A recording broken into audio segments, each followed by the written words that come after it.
Welcome to the Gilded Heiresses. I'm your host, Julie Montague, Countess of Sandwich and Gilded Age historian. And in today's episode, we're descending the marble staircases and heading behind the green baize door to uncover the often overlooked world of domestic servants during the Gilded Age. We often think of the Gilded Age in terms of grandeur, the marble staircases, chandelier-lit ballrooms, and glittering soirees that played out in the drawing rooms of America's and Britain's wealthiest families. But beneath the gilt and glamour were the people who kept it all running.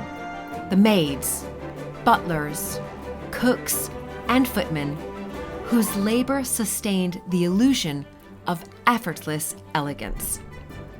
From Fifth Avenue mansions to English country houses, these servants worked tirelessly, and often invisibly, to maintain the worlds of the famous faces still remembered today.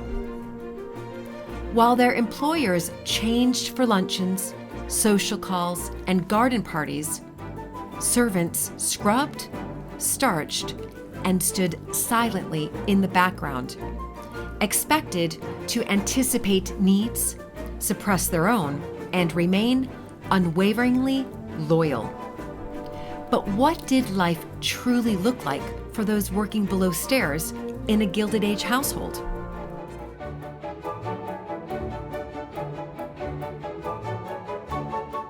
In many Gilded Age households, the number of domestic servants often outnumbered family members. In Newport's grand summer cottages, mansions to us average Joes, it wasn't uncommon for a household to employ 20 or more full-time staff during the season. In Britain, sprawling estates like Highclere Castle or Watson Manor had dozens more, all meticulously structured in hierarchy. At the top sat the butler, who managed the wine cellar, silver, and male staff, while the housekeeper held equal authority over the female servants. Below them came footmen, ladies' maids, valets, cooks, kitchen maids, scullery maids, laundresses, chambermaids, hall boys, and more. Each role was tightly defined.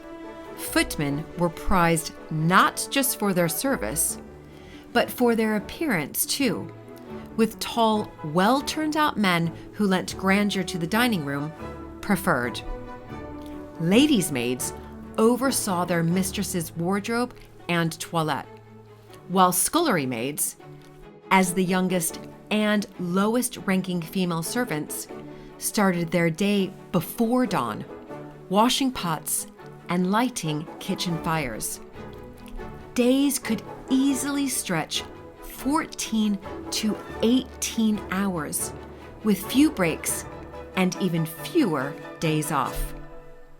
According to the 1881 UK census, 1.6 million women in Britain were employed in domestic service, making it the largest category of female employment in the country. In the United States, Irish women comprised the majority of domestic workers in northeastern cities such as New York, Boston, and Philadelphia, often entering service shortly after arriving through Ellis Island.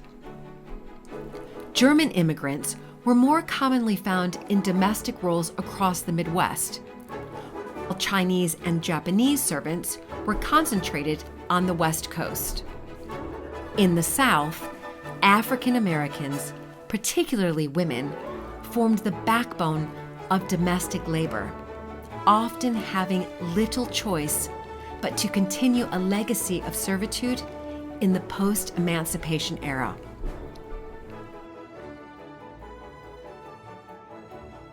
One of the most critical duties in a Gilded Age household was maintaining the linen. The sheer volume was staggering. Napkins, tablecloths, pillowcases, bed sheets, guest towels, and gown linings all had to be washed, dried, ironed, mended, and perfectly presented.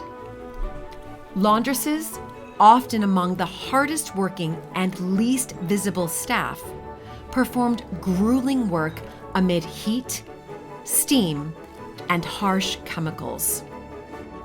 A laundress's working week ran from Monday through Saturday evening, with brief breaks throughout the day and Sundays off to rest.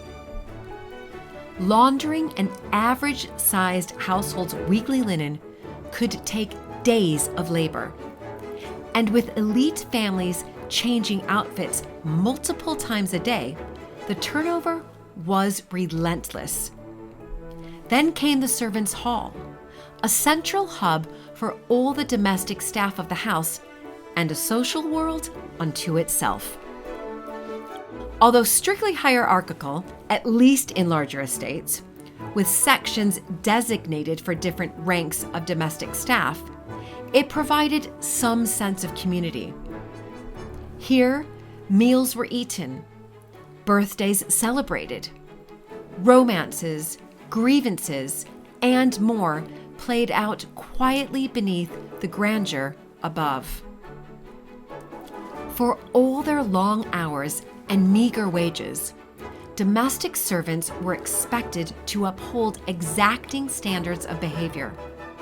Discretion was paramount.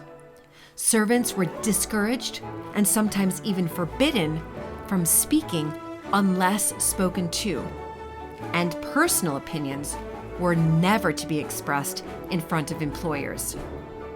British households, in particular, enforced a rigid deference system.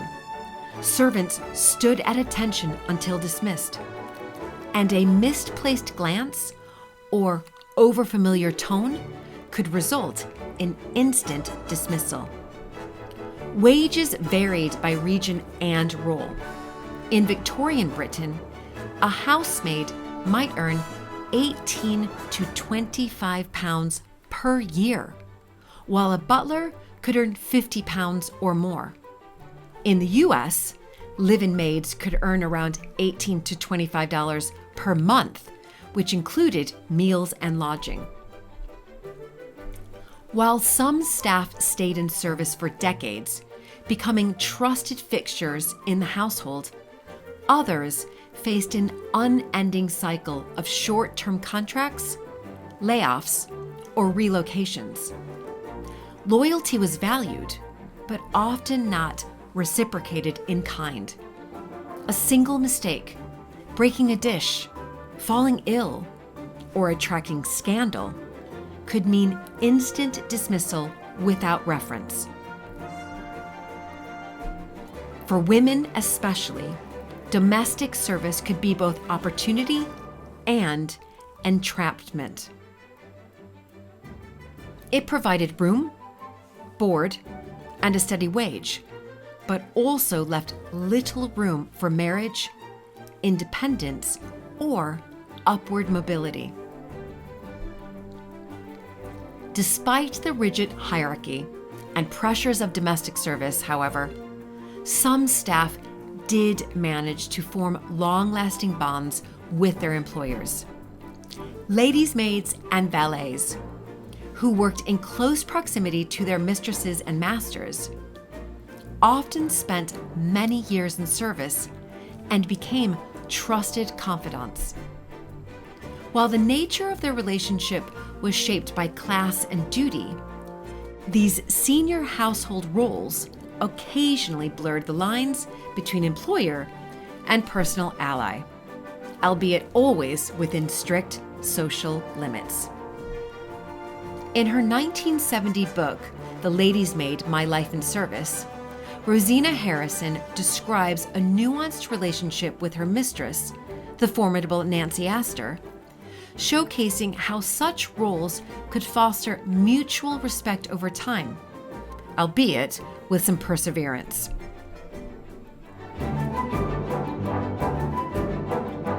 By the early 20th century, domestic service was already beginning to shift. The rise of labor-saving devices, changing social attitudes, and the effects of the First World War caused a steep decline in the availability of live-in staff, particularly in Britain.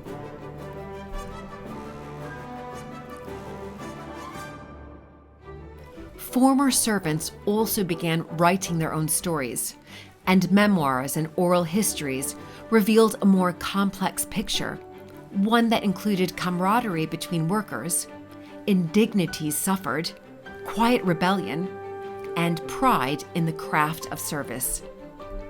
Today, their legacy lives on, not just in costume dramas, but in the very fabric of the homes they kept humming along.